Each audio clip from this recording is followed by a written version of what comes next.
صباح شريف أفندينا. صباحكم زي الفل، صباحكم إن شاء الله عسل و... ومربى وقشطة. أنا أحب القشطة الفلاحي أكتر من القشطة اللي هي بتتباع في المحلات اللي هي بتبقى بتاعت الحلويات.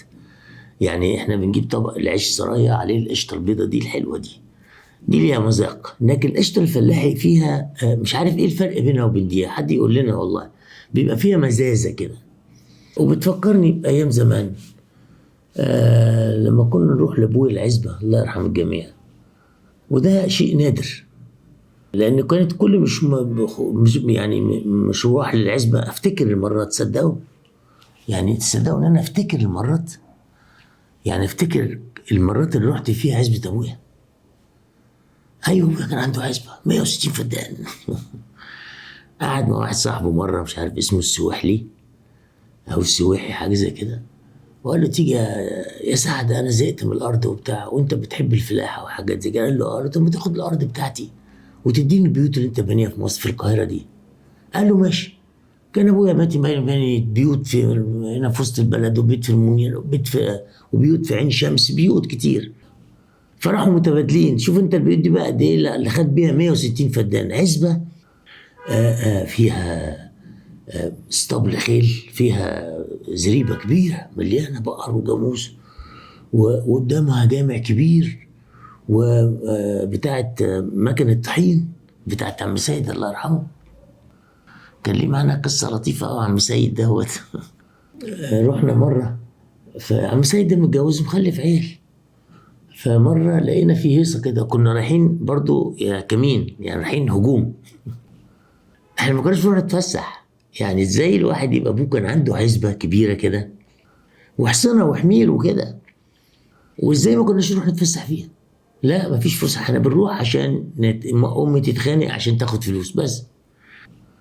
لكن ابويا لطيف وكريم، وهو يخش بنفسه المطبخ يعمل اكل، يعمل بريمة كده فيها لحمة، ويعمل البط والوز، بيعمل حاجات حلوة. الله يرحم الجميع.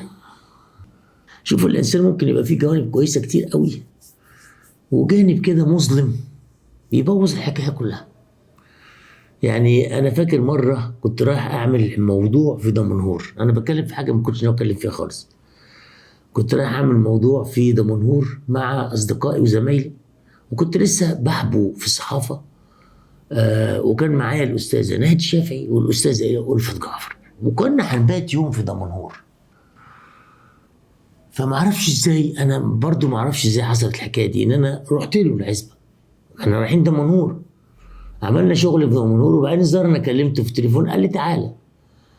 فرحت انا وناهد الشافعي وألفت جعفر، اعتقد ان هم ربنا يديهم الصحه يعني فاكرين الزياره دي.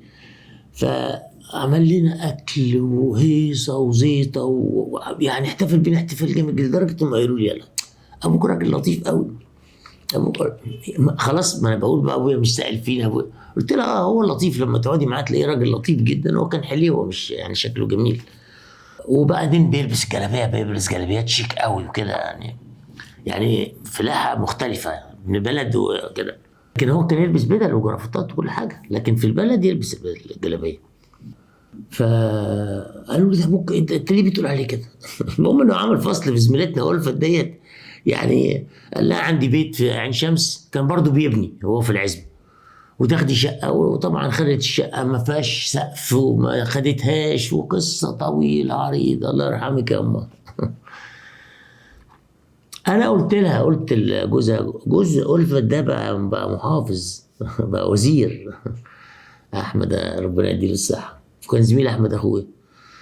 فانا فاكر كنا في 40 الاستاذ مرسي الشافعي، وكان قاعد جنب احمد. قلت له حكايه الشقه دي انا ما اضمنهاش. قال لي ازاي؟ ده ابوك راجل لطيف جدا. قلت له انا بقول لك اهو، انا بقول لك ما اضمنهاش. دفعوا له كام؟ 1000 جنيه. انتوا فاكرين المذيعه الست الهانم اللي كانت عامله فيلم مع عبد الحليم حافظ، وبعدين المايسترو عزيز اديله منوم فنام، وبعدين مش لاقيين حد يعني يدير الاوركسترا، فقالت انا هجيب مطرب ولو اديله 1000 جنيه، يعني ده اكبر رقم. فبرضه احمد يعني كان محوش تحويشه العمر ودفع ال1000 جنيه، ومفيش حاجه، شقه من غير سقف وما ادوهالهمش حتى الشقه.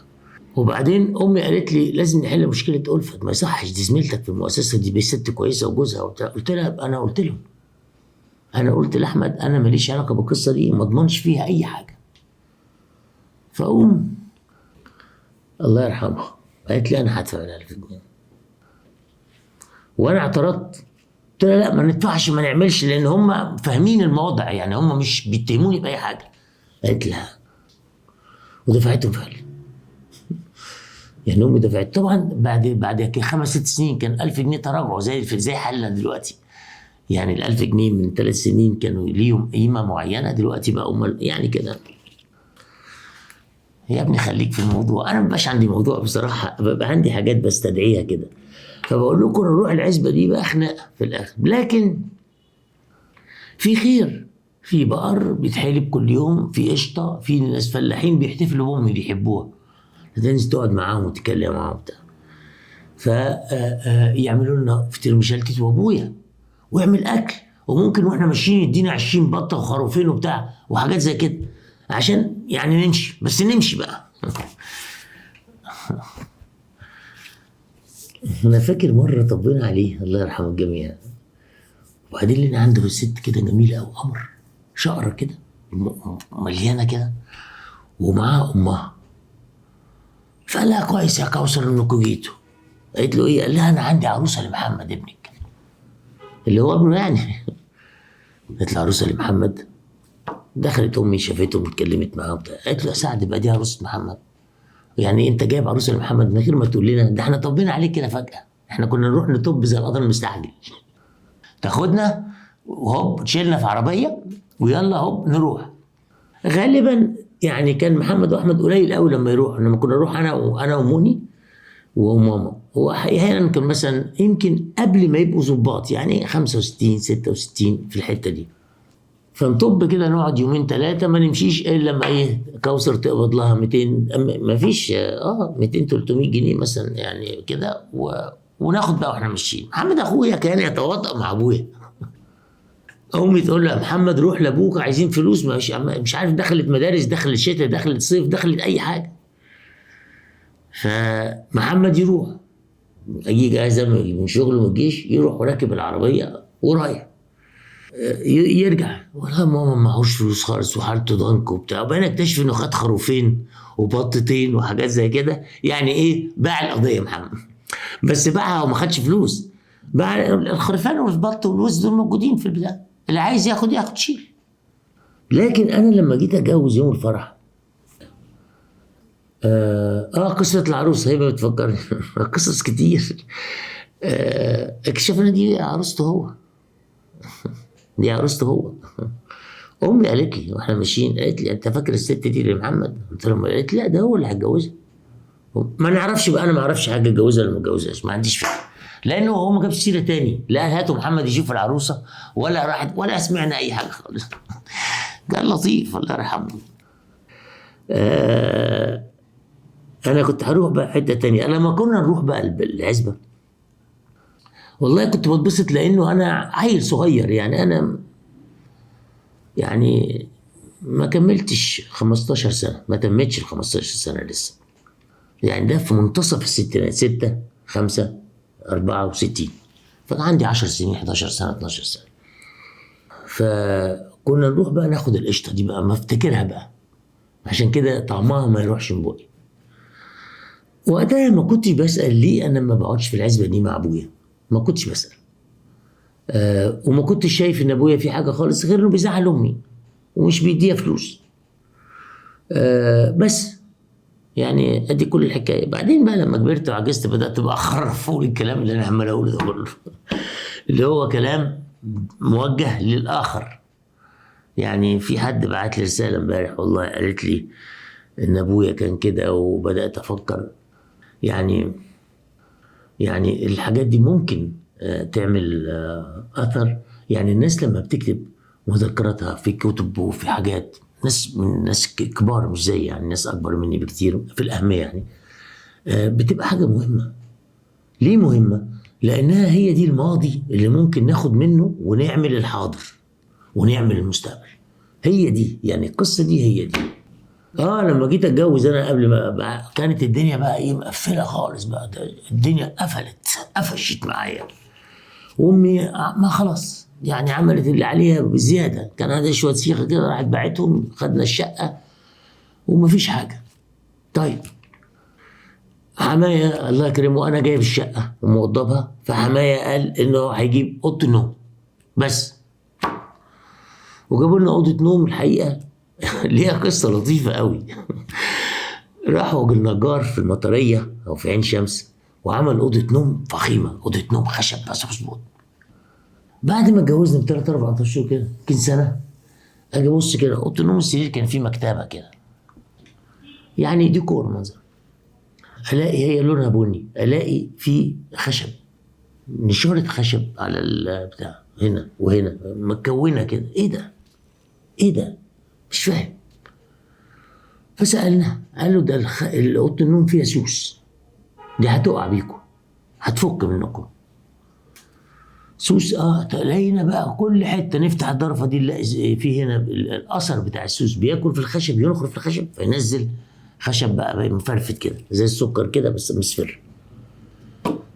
نعمل ايه؟ قالوا احقنوه. فجبنا الكلام ده سنه 83، فجبنا ماده حطيناها في حقنه، انا اللي عملت كده ما فيش حد يعملها، انا جبت حقنه او قعدت احقن كده البتاع وقلت خلاص العوض على الله ان شاء الله لما تقع الاوضه نبقى نجي اوضه غيرها. الاوضه موجوده لغايه دلوقتي.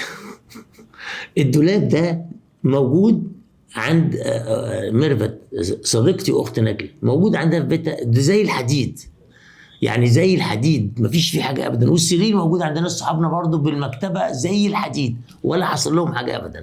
بقى لهم قد ايه؟ 40 سنه. بدلنا اوض وغيرنا اوض، والدولاب اتاري دي حاجه كانت عارضه كده، والراجل كان كويس وحماتي كانت دافعه 1300 جنيه في الاوضه. طيب جبنا اوضه النوم، وبعدين المطبخ ربنا وفقنا، كان وقتها ايديال بتعمل مطابخ كده حلوه جديده حديثه يعني بني كده مش بيضه زي المعتاد. جبنا وبعدين نزلنا عند ايه، كان في زمان حاجه مشهوره قوي اسمها صلاح الدين حبيب الملايين، اعلان في التلفزيون صلاح الدين حبيب الملايين. راحت امي كانت ست لطيفه وطيبه كده، فروحنا لصلاح الدين. صلاح الدين قسط لنا الثلاجه واظن البوتاجاز، قسطهم لنا. خلاص المطبخ تمام، في ثلاجه، في بوتاجاز، في غساله من اللي هي بتاعت زمان دي اللي هي تحط فيها الميه وتحط فيها الغسيل وتمشي تروح مثلا اوضتك ترجع تلاقيها مش تراك. بتمشي. ماشي حلو قوي تمام. تلفزيون، كان عندنا تلفزيون والله مش عارف وحيد خده مش عارف طمع فيه ولا ايه، تلفزيون قد كده بالظبط 14 بوصه، ومن بره غلافه اصفر كده. التلفزيون ده مر على عدد كبير جدا من زمايلي في صباح الخير. اللي عيان ياخده واللي مسافر في الرحله ياخده قد كده، هو ده تلفزيون البيت. لغايه سنه 88 يعني بطلت كده من 83 لغايه 88 عندي التلفزيون الصغير ده. هي ما كانش عندنا وقت قوي نتفرج على التلفزيون. رحت اشتغلت في لندن 4 اشهر. الحاجه الوحيده اللي طلعت بيها من لندن طبعا شويه هدوم وشويه هدايا وبتاع، ونزلت اول ما وصلت رحت رايح. دي برضه قصه لطيفه. كنت في لندن، كان ليا صديق وقريبنا حسن رمضان الله يرحمه الجميع، كان راجل لطيف جدا وكان بيعمل مشاريع في لندن وبتاع وغني، عنده بيت عظيم جدا في لندن وعربيه مرسيدس في لندن، وهو كان في مصر كمان. واحنا قاعدين قال لي في محل بيبيع شرايط فيديو، هو بيعمل الفيديو في اغاني ام كلثوم. يا راجل، قال لي والله. قلت له طب ماشي وديني عنده. رحنا اشتريت شرايط اظن ب 400 جنيه استرليني، 4 شرايط حاجه زي كده. لان ده ما كانش متاح، اللي هي دلوقتي بتجيب في اي حته تجيب ام كلثوم في اي وقت. فاشتريتهم. اول ما وصلت مصر رحت نازل على عمر افندي في سيدة زينب، ورحت اشتريت تلفزيون اظن 24 بوصه او حاجه كده قد كده، وحطيته وبقيت احط الشرايط واقعد قدامها اتفرج ومحدث يعني. والله كانت ايام حلوه. بس يا سيدي خلاص جبنا بقى جبنا التلفزيون الصغير دوت والبتاع وحاجات، واوضه النوم موجوده والاوضه الثانيه فاضيه كده مش مشكله. وجبنا ما فيش بقى فحماية الله يستره المستشار عبد الحليم ده كان راجل جميل جدا، كان راح يشتغل في السعوديه مستشار لوزير الصناعه او وزير مش عارف العدل حاجه زي كده. فمزنوقين، فمش عارف مين قال له ميرفت، هي ميرفت اللي دايما تعمل كده، فراح بعت لنا 700 جنيه. نزلت ارض شريف موبيليا كتير، لقيت صالون جميل جدا بترابيزه رخام حلوه جدا، صالون تحفه ب 700 جنيه.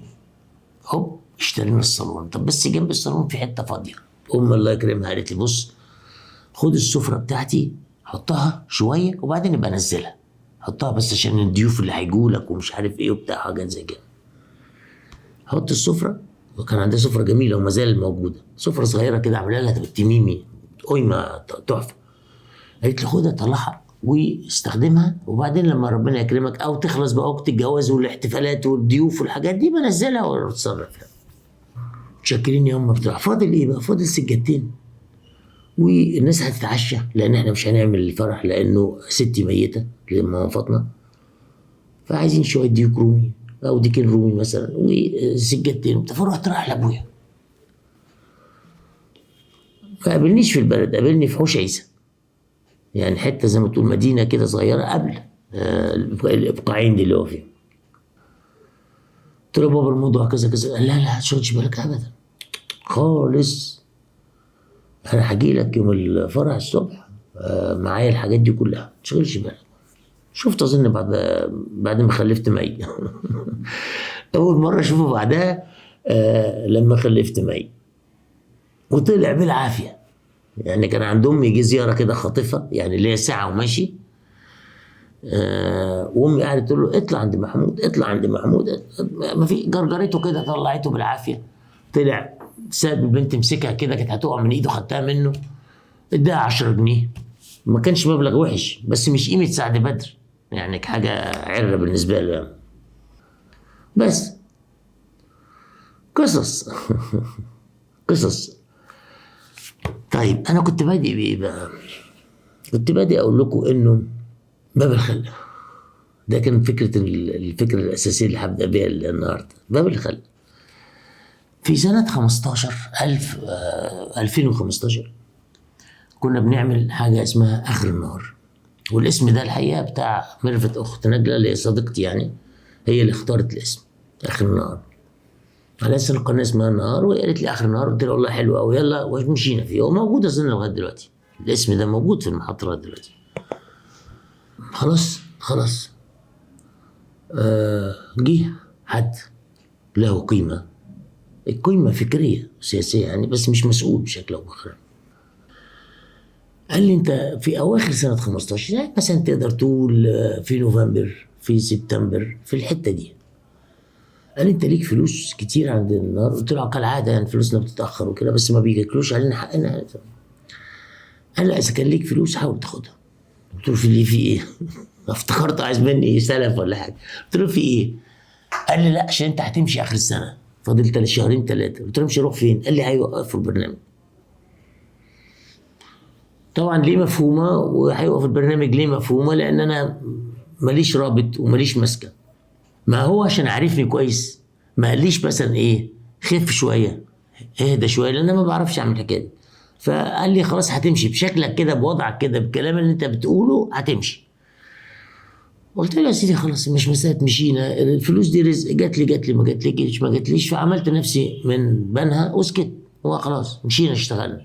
جينا اظن في دي مثلا اوائل ديسمبر سنه 15 لقيتهم بيطلبوا اجتماع، قاعده اصل البرنامج طب ايه احنا عايزين نغير، عايزين نعمل، عايزين نسوي. راح الكلام وجه قربنا من نهايه السنه قالوا احنا بقى ايه عايزين نغير البرنامج. فقلت لهم طب انا بقى فاهم الفول، عندي معلومه وفهمت الموضوع، يعني احنا نقفل البرنامج وبعدين نشوف نعمل ايه. هم عايزين ايه؟ مش يقفلوا البرنامج، عايزين مثلا اخلص السبت ده، السبت اللي بعده ابقى بعمل برنامج تاني حاجه تانيه خالص. مفيش بقى توك شو، مفيش متابعه اخبار، ومفيش تعليق على الاخبار، ومفيش حاجات من دي خالص. فيعني خروج من الحكايه. فانا عشان يعني خلاص، فقلت احسن حاجه قلت لهم بصوا احنا نقفل وبعدين نقعد نشوف هنعمل ايه، لان انا عارف ان هم مش عايزين يعملوا غير اللي في دماغهم وانا مش هعمل اللي في دماغهم. طب بس نكمل، قلت لهم لا الاسبوع الجاي انا هقفل. كنا بنشتغل خميس جمعة سبت حد اتنين مش عارف مش فاكر يعني، كان ايام كده. قلت لهم انا عندي يوم السبت جاي هقفل البرنامج. فحصل تصرف مش لطيف واحنا بنقفل البرنامج، مش مهم من مين عملوا ايه، يعني حاولوا يركبوا على الحكايه كده ويعملوا تصرفات يعني مش لطيفه. يعني قفلنا البرنامج لان معايا مخرج شاطر. كان في تصرف كده اثناء الحلقه مش كويس، فجمعه ربنا يديله الصحه دخل عليا جمعه، قلت الكلمتين اللي عايز اقولهم وقفلنا البرنامج وخلاص. والله بمنتهى الصراحه، ودي حاجه انا لسه بتاملها دلوقتي، مش دلوقتي يعني الفتره اللي فاتت دي كلها. قعدنا بقى في البيت قد ايه، او قعدت في البيت. لا ما هو انا كمان لما بقعد في البيت الاستاذه هبه بتقعد في البيت والمعدين بتوعي بيقعدوا في البيت وكده، يعني بعضهم بيلاقي شغل وبعضهم ما بيلاقيش. سنتين بالتمام مكمل اللي هم 16 و17.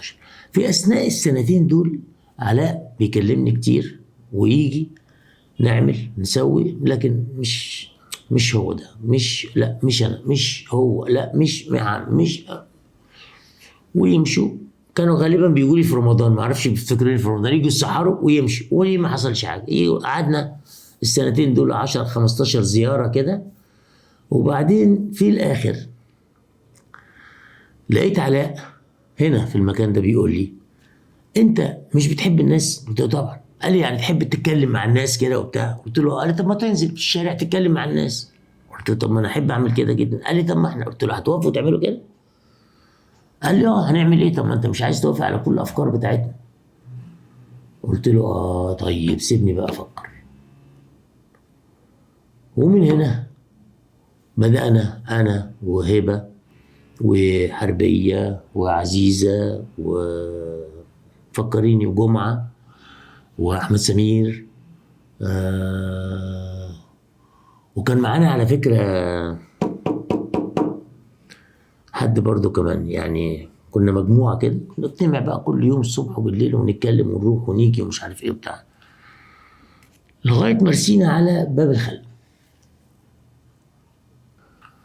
وبعدين اتكتب في الجرايد ان انا بعمل باب الخلق. علي الحجار سمع فكلمني قال لي انا عندي اغنية حلوة قوي وكده. فيمكن انا حكيت لكم الحكاية دي قبل كده، انما نحكيها في السياق يعني انه فرحنا كنا مجتمعين في المحطة ودي من المرات النادرة. وبعدين كانوا قاعدين الطقم كله ما شاء الله في صاله اجتماعات كبيره كده وبتاع، وجبت لهم الاغنيه بتاعت علي لخلق الله دي شغل لهم الاغنيه هبه.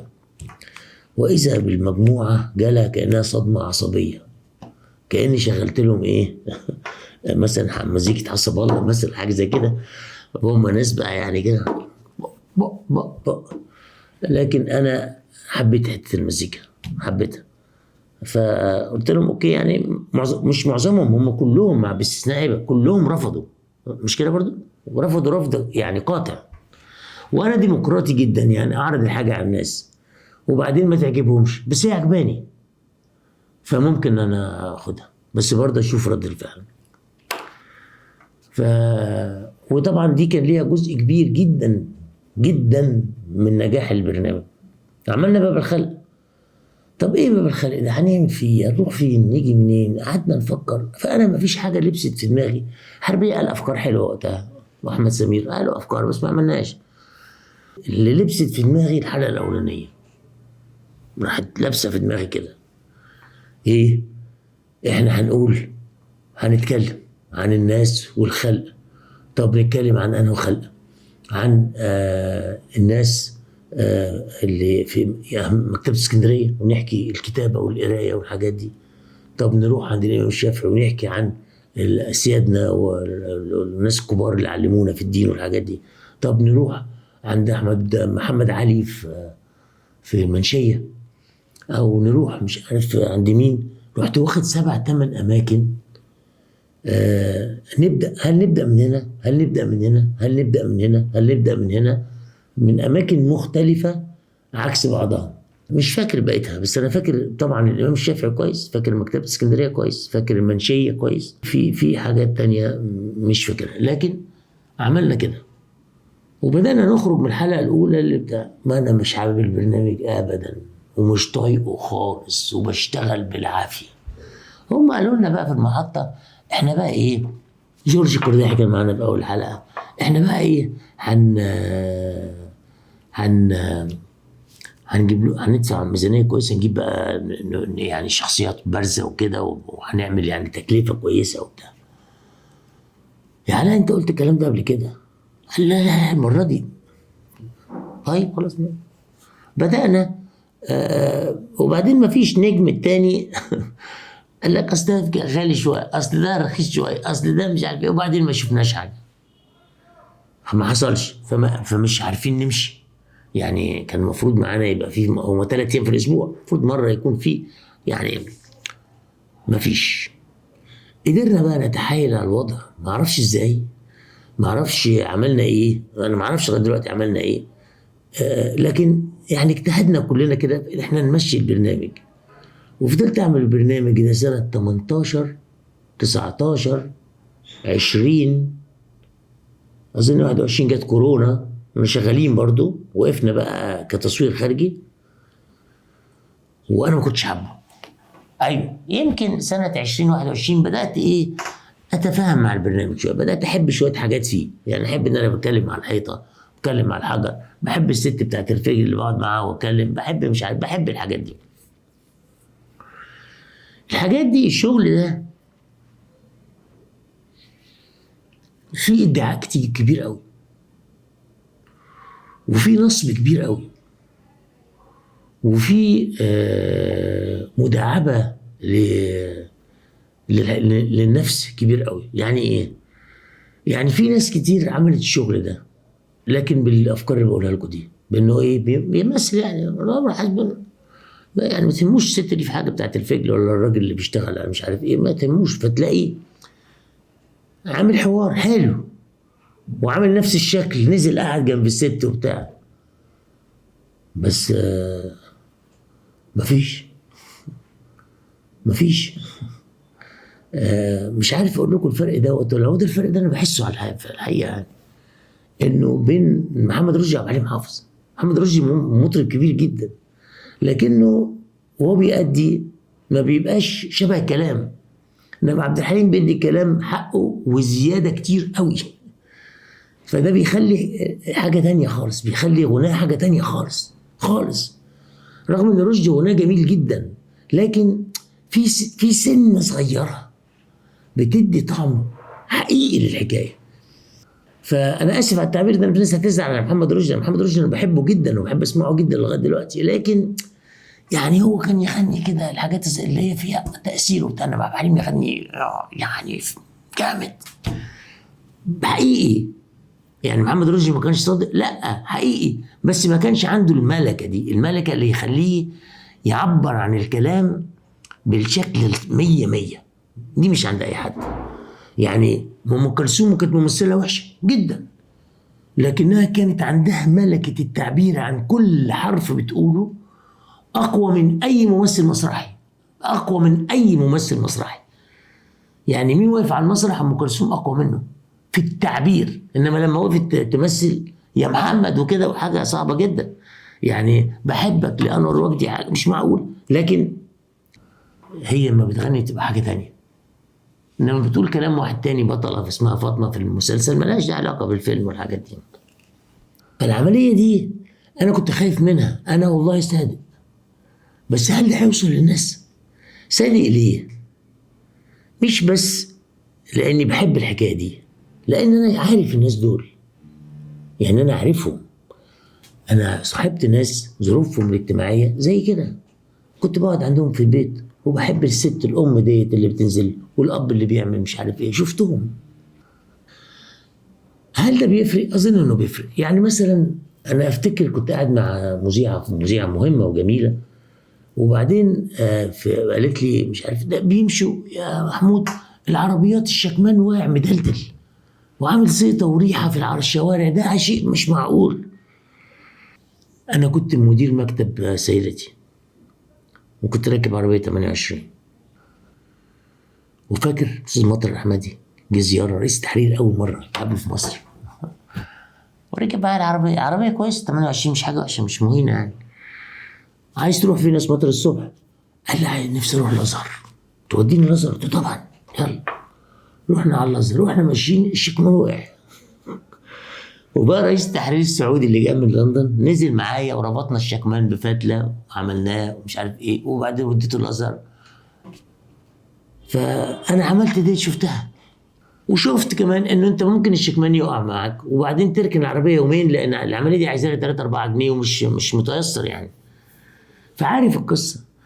فرحت رد عليها قلت لها انت عارفه اللي راكب العربيه دي والشكمان وقع، الكلام ده احنا كنا بقى سنه 2006 وبتاع. اصبحت 28 تراجعت شويه.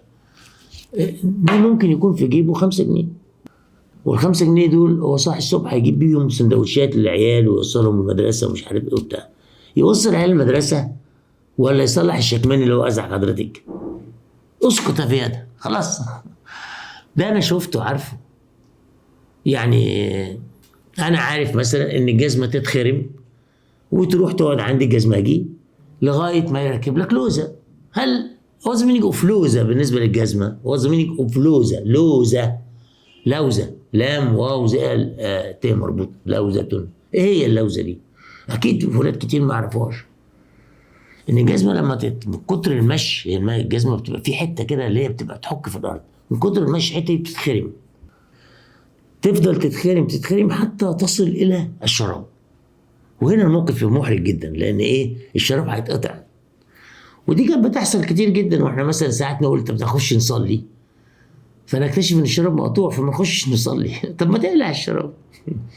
طب ما تقلع جزء، تقلع الشراب. لا الشراب مقطوع، مش هنخش، مش فتقوم تحلها ازاي؟ تروح للجزمجي يجيب حته جلده، اعتقد يمكن من كاوتش عربيات، من اي حاجه يعني كده عندهم، وتقعد تحت ايده لغايه ما ايه حصل. عملنا كده.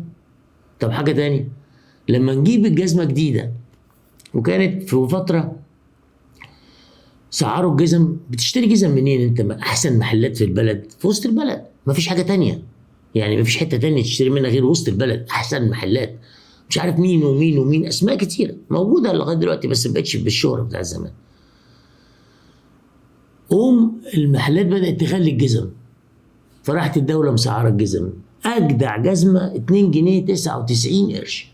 طب ما تخلوها 3 جنيه؟ لا، 2 جنيه 99 قرش، ولازم تاخد القرش.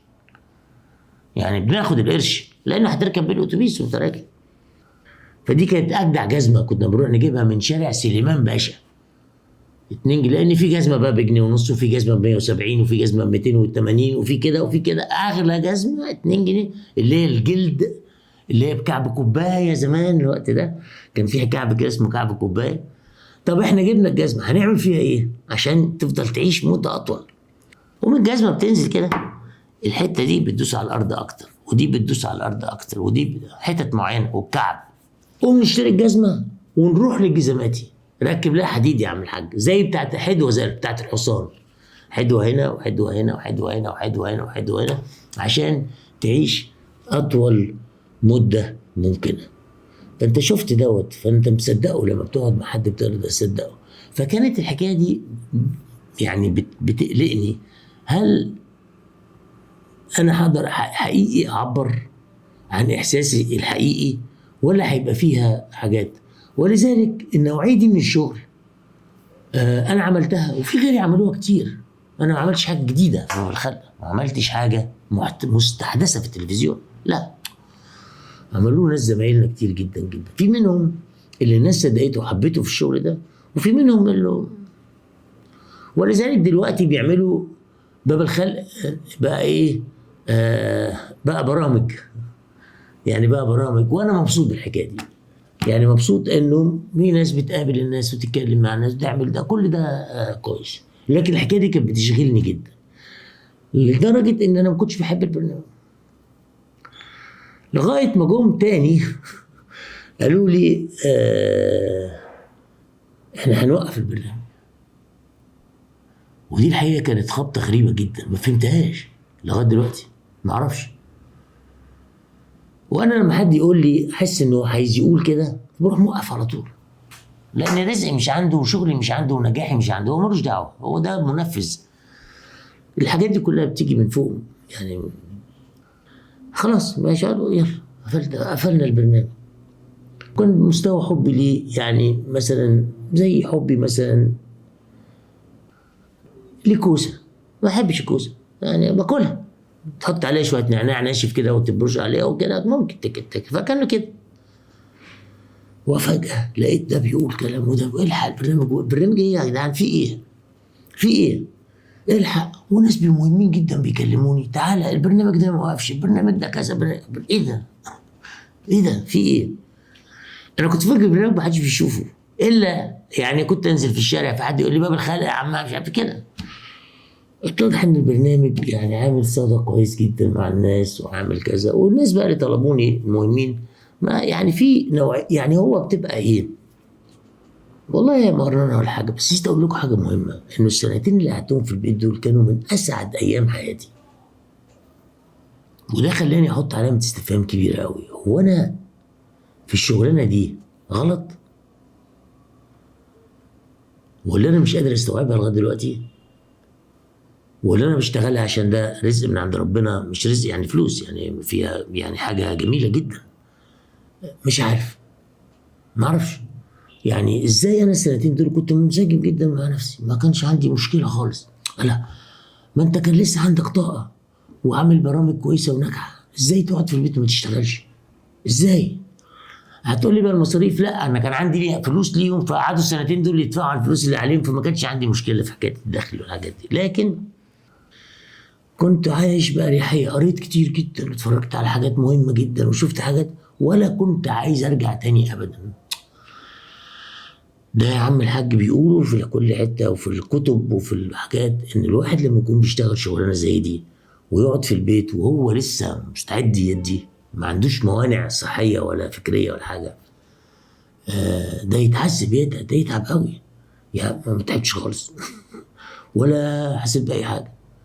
وكان لما راجع كنت راجع يعني يمكن اكتر حد يعرف الحكايه ديت المقربين مني جدا، واكترهم هبه لان هي في الشغل، وهي شايفاني كنت راجع عامل ازاي، يعني راجع بادئ يبقى بالخلق عامل ازاي، حالتي النفسيه زي الزفت، يعني زي الزفت وعصبي ومش قابل الشغل وما حبيتش الشغل، ولما انزل اصور ابقى مش تمام. لكن بعدين بقى لما حصل رد الفعل ده بدات اقول لا، ده كاني عملت حاجه مش بطاله. الظاهر انه لا هي كويسه، لا ما خلاص يعني اوكي. لكن ازاي انا لما سبت التلفزيون والدخل الكويس والحاجات بتاع ما زعلتش؟ هل انا كبلة؟ يعني ما عنديش احساس؟ مش عارف. طب لما رجعت ما حسيتش بحاجه غير انه ارهاق وكده وبتاع. لكن لما خلص البرنامج بعد 4 سنين شغل لقيت ان البرنامج عامل صدى وعامل جو وعامل يعني مكسر الدنيا. لا سيبك، كل واحد يقول لك انا مكسر الدنيا، ما فيش حاجه بتكسر الدنيا ابدا، الدنيا هي اللي بتكسرنا، الدنيا هي اللي بتكسرنا. لكن كان سماعه عند الناس مقبول، وكان بعض الناس عجبها. ده اللي انا اقدر اقوله في شغلي، انه مزيكة علي عملت عند الناس كده ايه، بقت حاجة يعني لما تمشي في الشارع تسمعها تعرف ان ده برنامج مش عارف ايه كده. يعني انا اهم حاجة بتهمني في شغلي انه لما تشوفه مش ضروري تحبه خالص، بس ما تتضايقش منه. ممكن تحول محطة لانك انت مالكش في السكة دي، يعني ما بتحبش الجو ده، لكنه هو جو ليه اللي يحبه. هو ده اقصى ما اتمناه وانا بشتغل، انه انت تقول ده مش وحش بس انا ما بحبش اشوفه. يعني مثلا انا احب اشوف الافلام التاريخيه والافلام الدينيه والافلام الوثائقيه والحاجات دي، انت ما تحبش تشوفها. هل هي وحشه؟ لا، بس مش مزاجك. تمام. يعني زي ما انت تحب مطرب معين، هل المطربين التانيين وحشين؟ لا، بس انا ده مزاجي، بيقول على مزاجي بحب اسمعه، هي نفس الحكايه. بس ما يبقاش وحش، يعني ما يبقاش حد يسألك تقول لك البرنامج الفلاني ده تقول له انا ما بحبوش، انا ماليش في السكة دي، ما بحبوش، مش من حقك. بس ما تقولش انه وحش، هو ده غايه المنى. فالحمد لله لغايه دلوقتي انا عملت برامج كتير كانت وحشه من وجهه نظري انا، اللي هي البرامج اللي بتتعمل في شهر كده وبتاع حاجات زي كده. لكن باب الخلق ما اقدرش اقول عليه ابدا ان عامل برنامج وحش، لا عامل برنامج في جهد كبير جدا مننا كلنا، من فريق العمل كله، وفي توفيق كبير جدا جدا جدا، وفي اقبال، مش اقبال، في استقبال طيب. ده اللي انا اقوله على شغلي، ده اللي اقدر اقوله. فدي تجربتي المحدوده في باب الخلق، لكن التجربه بتفاصيلها محتاجه، لان انا تعبت جدا في البرنامج ده. يعني انا بذلت فيه مجهود ما بذلتوش في حياتي كلها. يعني ال5 سنين عملت فيهم باب الخلق، وما زلت بشتغل دلوقتي باب الخلق بس بشكل مختلف.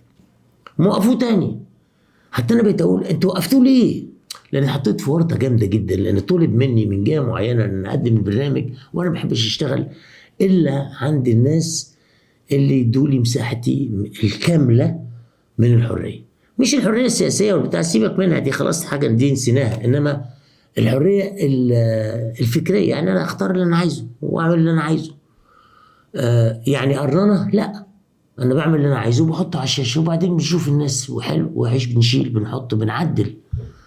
احنا عندنا اريحيه في ده جامده جدا، انه لما حد يقول لنا راي نصلح نعمل نعيد نسوي بتاع. يعني انا حتى لما قلت لكم على حكايه الاغنيه التتر دي بتاعت علي، يعني انا حطيتها لان انا حبيتها، وانا لما احب هيبقى في زيي مئات الالاف عندهم نفس المزاج. طيب ده شيء طبيعي. وهشوف يعني كان ممكن اغيرها في اي وقت لو حسيت انها مش محققه الجو لكن لما سمعناها وحطيناها في التتر، لا لا، في حاجه، في حاجه. وانا من الناس المؤمنه بالحكايه دي، ان تتر حتى المسلسلات والمزيكا التصويريه في الافلام ليها دور كبير جدا جدا في الماده المعروضه. يعني هتلاقي مثلا الحاجات اللي غناها علي وغناها الحلو وانغام. يعني مثلا حديث صباح من غير صوت انغام في البدايه والنهايه يخس طبعا. اغنيه حلوه جدا، مكتوبه حلوه قوي، عمار عاملها حلوه قوي، انغام مغنيها حلوه قوي، والكلام فظيع عامله اثر. فانا من المؤمنين بانه المزيكا الحلوه والغنى الحلو في الاعمال المعروضه على الشاشه بيفرق كتير جدا. فلسه في عندي كلام في باب الخلق في تفاصيلها، ازاي انا طلعت حتت عاليه قوي، وازاي نزلت من حتت واطيه قوي، وازاي قعدت ايام اشتغل في حاجه، ويعني كان في رحله الحقيقه اشغال شاقه في باب الخلق. يعني هو ما نجحش بدون سبب. يعني هل انتوا عارفين هو نجح ليه؟ اذا كنتوا انتوا شايفينه نجح، مش عارف، لكن هو جزء من شغلي وجزء من مرحله من شغلي، يمكن ارجع لها في وقت اخر.